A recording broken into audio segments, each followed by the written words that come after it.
ಆತ್ಮೀಯ ಬಂಧುಗಳೇ, ಮಹಾಭಾರತ ಉದ್ಯೋಗ ಪರ್ವ ಇದರಿಂದ ವಿದುರ ನೀತಿ ಮೊದಲನೇ ಅಧ್ಯಾಯವನ್ನು ತಿಳ್ಕೊಳ್ತಾ ಇದ್ವಿ. ಕೆಲವೊಂದು ಒಳ್ಳೆಯ ವಿವೇಕದ ಮಾತುಗಳನ್ನು ಧೃತರಾಷ್ಟ್ರ ಅರ್ಥ ಮಾಡಿಕೊಳ್ಳಿ ಅಂತಂದ್ಬಿಟ್ಟು ಹೇಳ್ತಾ ಇದ್ದಾನೆ ವಿದುರ. ಈಗ ಮುಂದುವರೆದು ಹೇಳ್ತಾನೆ, ವಿನಾಶದ ಮುಖದಲ್ಲಿ ಬೀಳುವಂತಹ ಮನುಷ್ಯನಿಗೆ 8 ಚಿಹ್ನೆಗಳಿರುತ್ತೆ. ಅಂದರೆ ಎಂಥ ಮನುಷ್ಯ ವಿನಾಶದಲ್ಲಿ ಬೀಳ್ತಾನೆ, ಆ ಚಿಹ್ನೆಗಳು ಯಾವುದು ಅಂತಂದರೆ, ಮೊದಲನೇದು ಅವನು ಬ್ರಾಹ್ಮಣರನ್ನು ದ್ವೇಷಿಸ್ತಾನೆ, ಆಮೇಲೆ ಅವರ ವಿರೋಧಕ್ಕೆ ಅವನು ಪಾತ್ರನಾಗ್ತಾನೆ. ಈಗ ಇಲ್ಲಿ ಮೊದಲನೇ ಒಂದು ಚಿಹ್ನೆ ಏನು ಅಂತಂದರೆ, ಯಾರು ಬ್ರಾಹ್ಮಣರನ್ನು ದ್ವೇಷ ಮಾಡ್ತಾರೋ ಅವರು ವಿನಾಶಕ್ಕೆ ಹೋಗ್ತಾರೆ ಅಂತಂದ್ಬಿಟ್ಟು. ಇಲ್ಲಿ ಬ್ರಾಹ್ಮಣರು ಅಂದಿದ ತಕ್ಷಣ ಜಾತಿಯಿಂದ ಬ್ರಾಹ್ಮಣರಾಗಿರ್ತಾರಲ್ಲ ಅವರಲ್ಲ, ಯಾರು ಭಗವಂತನನ್ನು ತಿಳ್ಕೊಂಡಿರ್ತಾರೋ, ಆತ್ಮ ಸಾಕ್ಷಾತ್ಕಾರವನ್ನು ಮಾಡ್ಕೊಂಡಿರ್ತಾರೋ ಅವರನ್ನ ಬ್ರಾಹ್ಮಣರು ಅಂತ ಹೇಳೋದು. ಸೊ ಬ್ರಾಹ್ಮಣರನ್ನು ದ್ವೇಷ ಮಾಡುವಂಥವನು ಮತ್ತು ಅವರ ವಿರೋಧಕ್ಕೆ ಪಾತ್ರನಾಗ್ತಾನಲ್ಲ ಅವನು, ಮತ್ತು ಬ್ರಾಹ್ಮಣರ ಹಣವನ್ನು ಕಿತ್ಕೊಳ್ತಾನೋ ಅವನು, ಮತ್ತು ಅವರನ್ನು ಅಂದರೆ ಬ್ರಾಹ್ಮಣರನ್ನು ಕೊಲ್ಲಬೇಕು ಅಂತ ಅಂದ್ಕೊಳ್ತಾನೋ ಅವನು, ಮತ್ತು ಬ್ರಾಹ್ಮಣರ ನಿಂದನೆಯಲ್ಲಿ ಅವರನ್ನು ಬೈಯೋದ್ರಲ್ಲಿ ಅವನಿಗೆ ಆನಂದ ಸಿಗುತ್ತೆ ಅಂತ ತಿಳ್ಕೊಳ್ತಾನಲ್ಲ ಅವನು, ಮತ್ತು ಅವರ ಪ್ರಶಂಸೆಯನ್ನು ಕೇಳೋದಕ್ಕೆ, ಬ್ರಾಹ್ಮಣರನ್ನು ಯಾರಾದರೂ ಹೊಗಳಿದ್ರೆ ಅದನ್ನು ಕೇಳೋದಕ್ಕೆ ಅವನು ಇಷ್ಟಪಡೋದಿಲ್ಲ, ಮತ್ತು ಯಜ್ಞ ಯಾಗಾದಿಗಳಲ್ಲಿ ಅವರ ಸ್ಮರಣೆನೂ ಮಾಡೋದಿಲ್ಲ. ಮತ್ತೇನಾದರೂ ಕೇಳಿದಾಗ, ಅವರೇನಾದರೂ ಬಂದು ಕೇಳಿದಾಗ ಅವರಲ್ಲಿ ದೋಷ ಹುಡುಕೋದಕ್ಕೆ ಪ್ರಾರಂಭ ಮಾಡ್ತಾನೆ. ಈ ಎಲ್ಲ ದೋಷಗಳನ್ನು ಬುದ್ಧಿವಂತ ಮನುಷ್ಯರು ಅರ್ಥ ಮಾಡಿಕೊಳ್ಳಿ, ಮತ್ತು ಅರ್ಥ ಮಾಡಿಕೊಂಡು ಅದನ್ನು ತ್ಯಾಗ ಮಾಡಲಿ. ಈ ರೀತಿ ಏನಾದರೂ ನಮಗೆ ಬುದ್ಧಿ ಇದ್ದರೆ ಅದನ್ನು ಅರ್ಥ ಮಾಡ್ಕೊಂಡು ಅದನ್ನು ಬಿಡಬೇಕು. ಮತ್ತು ಮಿತ್ರರ ಜೊತೆ ಸಮಾಗಮ, ಆಮೇಲೆ ಹೆಚ್ಚು ಹಣದ ಪ್ರಾಪ್ತಿ. ಅಂದರೆ ಇಲ್ಲಿ ಯಾರು ಬುದ್ಧಿವಂತರಾಗಿರ್ತೀರೋ ಕೇಳಿದ ಮೇಲೂ ಅದನ್ನು ಅನುಸರಣೆ ಮಾಡಲ್ಲ ಅಂತಂದರೆ ಅವರು ದಡ್ರು ಅಂತಲೇ ಅರ್ಥ ಅಲ್ವಾ. ಅದಕ್ಕೆ ಯಾರು ಬುದ್ಧಿವಂತರಾಗಿರ್ತೀರೋ ಅವರು ಇದನ್ನು ಅರ್ಥ ಮಾಡಿಕೊಳ್ಳಿ, ಮತ್ತು ಅರ್ಥ ಮಾಡಿಕೊಂಡು ಅಂಥ ಗುಣಗಳಿದ್ರೆ ನಮ್ಮಲ್ಲಿ ತ್ಯಾಗ ಮಾಡಲಿ ಅಂತಂದ್ಬಿಟ್ಟು ಹೇಳ್ತಾ ಇದ್ದಾರೆ. ಮುಂದುವರೆದು ಹೇಳ್ತಾರೆ, ಮಿತ್ರರ ಜೊತೆ ಸಮಾಗಮ, ಮಿತ್ರರ ಜೊತೆ ಸೇರೋದು, ಹೆಚ್ಚು ಹಣವನ್ನು ಗಳಿಸೋದು, ಮತ್ತು ಮಗನ ಆಲಿಂಗನೆ, ಮತ್ತು ಮೈಥುನದಲ್ಲಿ ಪ್ರವೃತ್ತಿ, ಸಮಯಕ್ಕೆ ಸರಿಯಾಗಿ ಒಳ್ಳೆ ಮಾತು ಪ್ರಿಯ ವಚನಗಳನ್ನು ಆಡೋದು, ತನ್ನ ವರ್ಗದ ಜನರಲ್ಲಿ ಉನ್ನತಿಯನ್ನು ಪಡೆಯೋದು, ಅಭೀಷ್ಟ ವಸ್ತುಗಳು ಅಂದರೆ ನಾವು ಏನು ಇಷ್ಟಪಡ್ತೀವೋ ಆ ವಸ್ತುಗಳ ಪ್ರಾಪ್ತಿ, ಮತ್ತು ಸಮಾಜದಲ್ಲಿ ಗೌರವ. ಈ 8 ಹರ್ಷದ ಸಾರ ಕೂಡ ಕಾಣಿಸ್ಕೊಳ್ಳುತ್ತೆ, ಮತ್ತು ಅದೇ ನಮ್ಮ ಲೌಕಿಕ ಸುಖದ ಸಾಧನಗಳಾಗಿದೆ.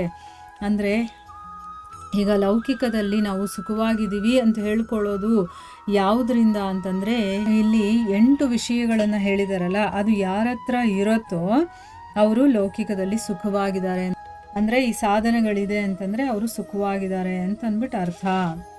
ಅಂದರೆ ಏನು, ಫ್ರೆಂಡ್ಸ್ ಇರೋದು, ಫ್ರೆಂಡ್ಸ್ ಜೊತೆ ಸೇರೋದು, ಓಡಾಡೋದು, ಈ ರೀತಿ ಮಿತ್ರರೊಡನೆ ಸಮಾಗಮ.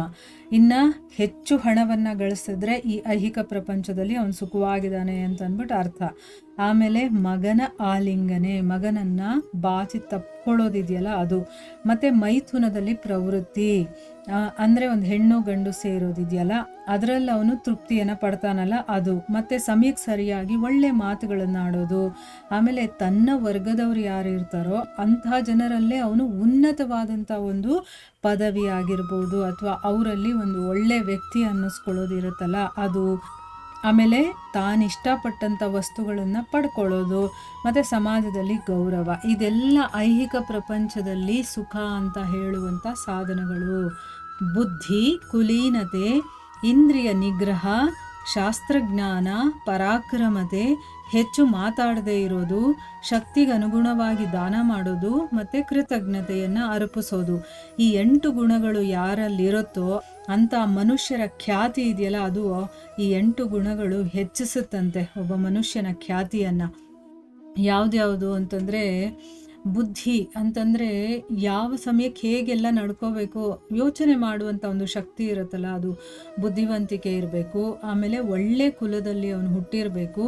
ಆಮೇಲೆ ಇಂದ್ರಿಯವನ್ನು ನಿಗ್ರಹಣೆ ಮಾಡಿರಬೇಕು, ಅಂದರೆ ಇಂದ್ರಿಯಗಳನ್ನು ಕಂಟ್ರೋಲ್ ಮಾಡಿಟ್ಕೊಂಡಿರಬೇಕು, ಮತ್ತು ಶಾಸ್ತ್ರದ ಜ್ಞಾನ ಕೂಡ ಇರಬೇಕು, ಮತ್ತು ಪರಾಕ್ರಮತೆ ಕೂಡ ಇರಬೇಕು, ತನ್ನಲ್ಲಿ ಒಂದು ಸಾಮರ್ಥ್ಯ ಕೂಡ ಇರಬೇಕು. ಆಮೇಲೆ ಹೆಚ್ಚು ಮಾತಾಡದೇ ಇರೋದು, ಮತ್ತು ತನ್ನ ಶಕ್ತಿಗೆ ಅನುಗುಣವಾಗಿ ಅವನು ದಾನ ಮಾಡೋದು. ಶಕ್ತಿ ಮೀರಿ ಮಾಡಬೇಕು ಅಂತೇನಿಲ್ಲ, ಶಕ್ತಿಗೆ ಅನುಗುಣವಾಗಿ ಅವನು ದಾನ ಮಾಡ್ತಾನೆ, ಮತ್ತು ಕೃತಜ್ಞತೆಯಿಂದ ಇರ್ತಾನೆ. ಯಾರಾದರೂ ಅವನಿಗೆ ಸಹಾಯ ಮಾಡಿದಾಗ ಆ ಕೃತಜ್ಞತೆಯನ್ನು ಅವನು ಇಟ್ಕೊಂಡಿರ್ತಾನೆ. ಈ 8 ಗುಣಗಳಿದೆಯಲ್ಲ, ಇದು ಮನುಷ್ಯರ ಖ್ಯಾತಿಯನ್ನು ಹೆಚ್ಚಿಸುತ್ತೆ. ಆಮೇಲೆ ಯಾವ ವಿದ್ವಾಂಸ ಪುರುಷರು ಕಣ್ಣು, ಕಿವಿ ಮುಂತಾದ 9 ಬಾಗಿಲಿರುವಂತಹ, ಆಮೇಲೆ 3 ಕಂಬಗಳುಳ್ಳ, ಏನು ಆ 3 ಕಂಬಗಳು ಅಂತಂದರೆ, ಈಗ ನೋಡಿ 9 ಬಾಗಿಲುಗಳು ಅಂತ ಹೇಳಿದಾರಲ್ಲ, ಅದು ನವದ್ವಾರಗಳು ಅಂತ ಹೇಳ್ತಾರಲ್ಲ, ಕಣ್ಣು, ಕಿವಿ, ಮೂಗು ಈ ರೀತಿ ಅದು. ಮತ್ತು 3 ಕಂಬಗಳು ಅಂತ ಹೇಳಿದ್ದಾರೆ. ಏನು 3 ಕಂಬಗಳು ಅಂತಂದರೆ ವಾತ, ಪಿತ್ತ, ಕಫ. ಇದು ಒಂಥರ ಪಿಲ್ಲರ್ ಥರ ನಮಗೆ. ಯಾಕೆ ಅಂತಂದರೆ ವಾತ, ಪಿತ್ತ, ಕಫ ಈ 3ರಲ್ಲಿ ಒಂದು ಹೆಚ್ಚಾದರೂ ಕೂಡ ನಮ್ಮ ಶರೀರ ಚೆನ್ನಾಗಿರೋದಿಲ್ಲ. ಅದಕ್ಕೋಸ್ಕರ ಇದು ಕಂಬಗಳ ಹಾಗೆ. ಇನ್ನು 5 ಸಾಕ್ಷಿ ಇರುವಂತಹ 5 ಸಾಕ್ಷಿಗಳು ಯಾವುದು ಅಂತಂದರೆ ಜ್ಞಾನೇಂದ್ರಿಯ ರೂಪವಾಗಿರುವಂಥ 5 ಇಂದ್ರಿಯಗಳನ್ನು ಹೇಳ್ತಾ ಇದ್ದಾರೆ. ಮತ್ತು ಆತ್ಮದ ನಿವಾಸ ಸ್ಥಾನವಾದಂತಹ ಈ ಶರೀರ ರೂಪಿ ಮನೆಯನ್ನು ತಿಳ್ಕೊಂಡಿರ್ತಾನೋ ಅವನು ಬಹಳ ದೊಡ್ಡ ಜ್ಞಾನಿ ಅಂತ ಹೇಳ್ತಾ ಇದ್ದಾರೆ. ಅಂದರೆ ಇಲ್ಲಿ ಯಾರು ದೊಡ್ಡ ಜ್ಞಾನಿ ಅನ್ನೋದಕ್ಕೆ ಇಲ್ಲಿ ಕೆಲವೊಂದು ವಿಷಯಗಳನ್ನು ತಿಳಿಸಿ ಹೇಳ್ತಾ ಇದ್ದಾನೆ. ಯಾವ ವಿದ್ವಾಂಸ, ಅಂದರೆ ಯಾರನ್ನು ನಾವು ಜ್ಞಾನಿ ಅಂತ ಹೇಳ್ಬೋದು ಅಂತಂದರೆ, ಈ 9 ಬಾಗಿಲಿರುವಂತಹ ಮತ್ತು 3 ಕಂಬಗಳಿರುವಂತಹ 5 ಸಾಕ್ಷಿ ಇರುವಂತಹ ಈ ಶರೀರ ರೂಪಿ ಮನೆಯನ್ನು, ಅಂದರೆ ಆತ್ಮ ಇದರಲ್ಲಿ ವಾಸ ಮಾಡುತ್ತಲ್ಲ, ಇಂಥ ಶರೀರದ ಬಗ್ಗೆ ಯಾರು ತಿಳ್ಕೊಂಡಿರ್ತಾನೋ ಅವನು ಬಹಳ ದೊಡ್ಡ ಜ್ಞಾನಿ. ಇವಾಗ ಜ್ಞಾನಿ ಯಾರು ಅಂತಂದರೆ ನಮಗೆ ಗೊತ್ತಾಯಿತು. ಅಂದರೆ ಇಲ್ಲಿ ಸೂಕ್ಷ್ಮವಾಗಿ ನಾವು ತಿಳ್ಕೊಬೇಕಾಗಿರೋದು ಏನು ಅಂತಂದರೆ, ದೇಹ ಏನು ಅಂತ ತಿಳ್ಕೊಂಡಿರ್ತಾನಲ್ಲ. ಈಗ ನಾವೆಲ್ಲ ಇಷ್ಟು ದಿವಸ ನಾನು ಈ ದೇಹ ಅಂತ ಅಂದ್ಕೊಂಡು ಈ ದೇಹವನ್ನೇ ನಾನು ಅಂತ ಸಂಬೋಧನೆ ಮಾಡಿ ಹೇಳ್ತೀವಿ. ಆದರೆ ಈಗ ನಮಗೆ ಭಗವದ್ಗೀತೆ, ಮಹಾಭಾರತ, ಭಾಗವತ ಇದೆಲ್ಲ ತಿಳ್ಕೊಂಡ್ಮೇಲೆ ನನಗೆ ಗೊತ್ತಾಗಿದೆ, ಈ ದೇಹ ನಾನಲ್ಲ, ನಾನು ಆತ್ಮ ಅಂತ ಅಂದ್ಬಿಟ್ಟಲ್ವಾ. ಈಗ ನಮ್ಮನ್ನು ನಾವು ಆತ್ಮ ಅಂತ ಹೇಳ್ಕೊಳ್ತೀವಿ. ಆದರೆ ಗೊತ್ತಿಲ್ಲದೆ ಇರೋರು ಇದ್ದಾರಲ್ವ. ಅದಕ್ಕೆ ಇಲ್ಲಿ ಯಾರು ಶರೀರದ ಬಗ್ಗೆ ತಿಳುವಳಿಕೆ ಇಟ್ಕೊಂಡಿರ್ತಾನೋ ಅವನು ದೊಡ್ಡ ಜ್ಞಾನಿ ಅಂತ ಅಂದ್ಬಿಟ್ಟು ಹೇಳ್ತಾರೆ. ಅಂದರೆ ಈಗ ನಮಗೂ ಕೂಡ ಸ್ವಲ್ಪ ತಿಳುವಳಿಕೆ ಗೊತ್ತಾಗ್ತಾ ಇದೆ ಅಲ್ವಾ, ಆದರೆ ಅದು ಮರ್ತು ಹೋಗುತ್ತೆ. ನಾವು ಶರೀರ ಅಂತ ಅಂದ್ಕೊಂಡ್ಬಿಡ್ತೀವಿ. ಅದಕ್ಕೆ ಆಗಾಗ ನಮಗೆ ನಾವೇ ಹೇಳ್ಕೋಬೇಕು, ನಾನು ಈ ಶರೀರ ಅಲ್ಲ, ನಾನು ಆತ್ಮ. ನಾನು ಅಂತಂದ್ರೇ ಆತ್ಮ ಅನ್ನೋದು ನಮ್ಮ ಮನಸ್ಸಿಗೆ ಆಗಾಗ ಹೇಳ್ಕೊತಾ ಇರಬೇಕು. ಯಾಕೆಂದರೆ ಇಷ್ಟು ದಿವಸ ಅದು ಶರೀರವನ್ನು ನಾನು ಅಂತ ಹೇಳ್ತಾ ಇರುತ್ತೆ. ಆದರೆ ಈಗ ನಮ್ಮ ಗಮನ ಯಾವ ಕಡೆಗೆ ಹೋಗಬೇಕು, ಈ ಆತ್ಮ ಅನ್ನೋದು ಏನಿದೆಯೋ ಅದು ನಾನು ಅನ್ನೋದನ್ನ ನಾವು ಹೇಳ್ಕೊತಾ ಇರಬೇಕಾಗಾಗ.